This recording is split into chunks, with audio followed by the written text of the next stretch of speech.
Let me ask you, Chris. Last time we saw the video of you cutting that weight to get to 140, and oh man, I know your pain. We all know your pain. Whoever had to lose weight, Oh, cut weight, right, That Chris? was to get to yeah. 145. That was get to one. Just when I look at you, I feel bad for you when they say you're going down to that weight. I'm like, oh my gosh. So how's it going this time around? Is it smoother?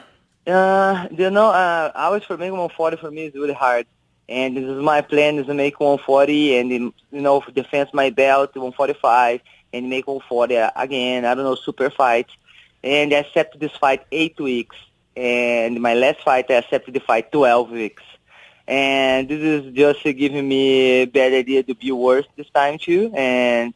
But I train really hard, because I train double because I know I have just 8 weeks. And it's a big opportunity for me because it's the main event. And, Right. but I'm prepared, my mind's strong. But, I cry a lot. And the tutor, I start crying when I lose weight. And he say, keep it quiet, help you lose water. And It's a team cried player. more. I was really mad. I was in the room, and when you put the heater inside the restaurant, it's crazy. And I would start crying, and then I was thinking, then feel sorry for me, But your team feels sorry, but you have to do, you have to make weight, then have to be strong. And then tutor said for me, keep crying. This is good for you. Man, I stopped crying because it doesn't work, like a kid. You start to cry to change something. That is but, probably a good half a don't pound. change anything.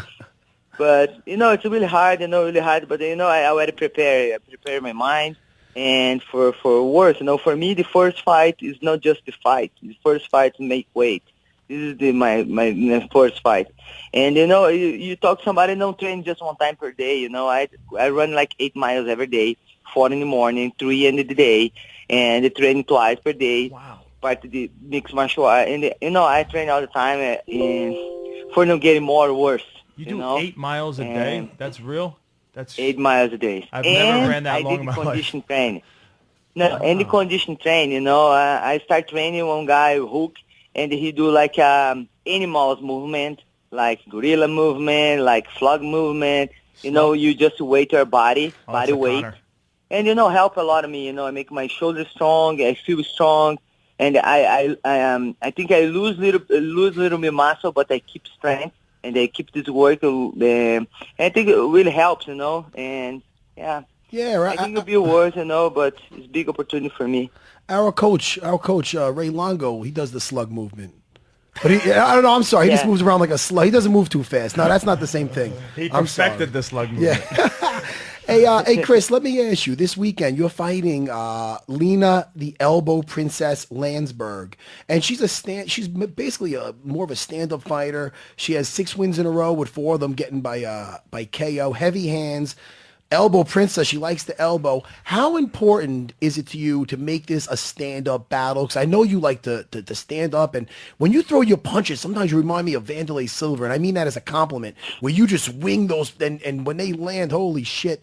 So, I mean, is it important for you to keep it standing? Because I think that your ground game is underrated. You're a Brazilian Jiu-Jitsu black belt. You got did I say Brown what did I belt. say? I said did I say black? I meant brown belt. I'm sorry. That's okay. You know that's how good you are, Chris. I'm not thinking you're a black belt. So I mean, is about you want to get the W or you want to just make this a brawl? I mean, talk to me. I think people don't know too much my game because I always start my game and my fight and finish. I don't have like time for show all my game.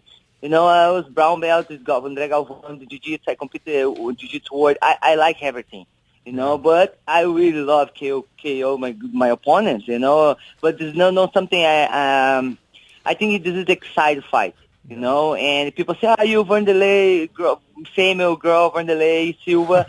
And then sometimes I'm training, I'm doing sparring in the gym. And the Jason say, Chris, no Vanderlei Silva, Chris, no Vanderlei Silva. Have to break me and, for me to come back and doing, I think this fight, she's a striker girl. I think it'll be an amazing fight for all the fans who will watch because it'll be an exciting fight. But I have all my game, I can take down. I love suplex. I love ground and pound, I love ground game. But I think excited fight for KO. And she's be ready for this, she said this. She want to take blood from me. Man, I don't scare blood. Everybody know where I'm from. I'm from Shoot the Box, and they see blood every day.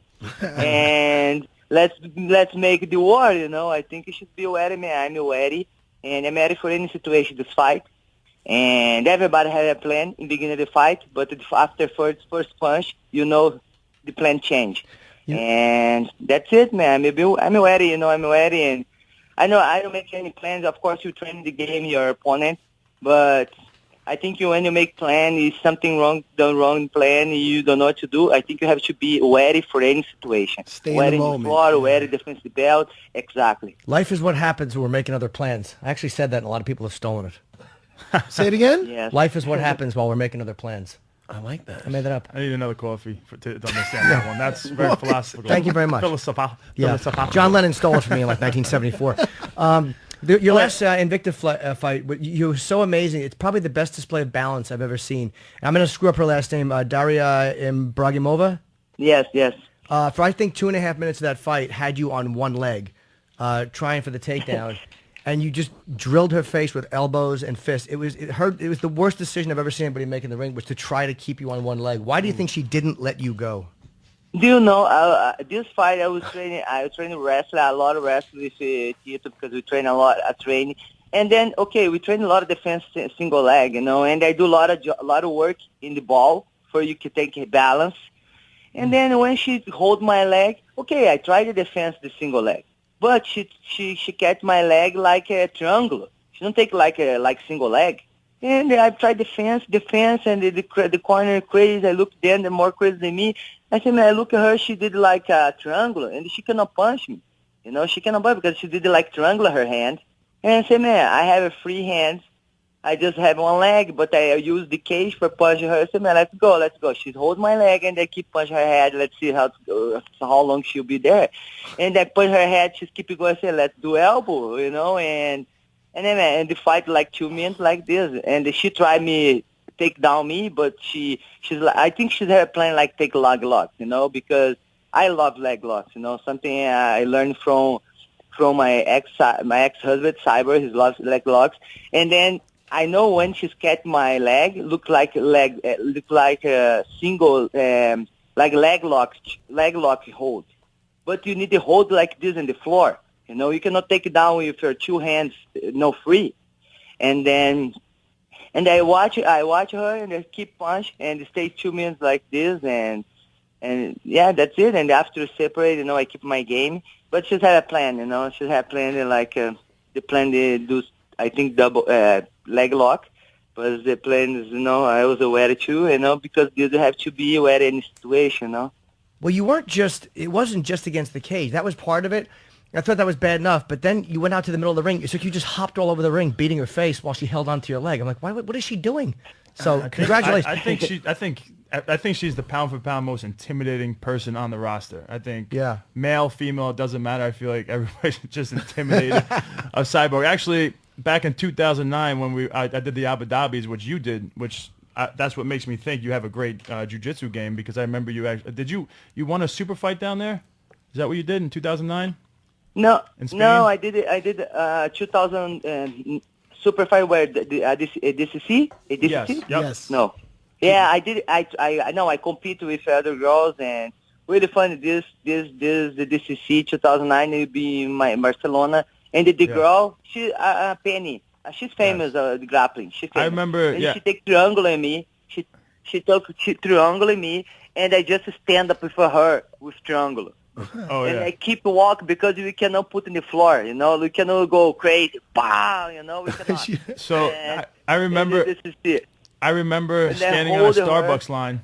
I remember standing on a Starbucks line, my wife, and you were in front of me, and being so nervous I was going to step on the back of your shoes. I got to tell you that. I've told that story to a lot of people, but I've been scared to tell it to you. But because you're not here and I don't see you, I think I could say it. You know, but you know, when I hold her, because we cannot put the floor, this is illegal.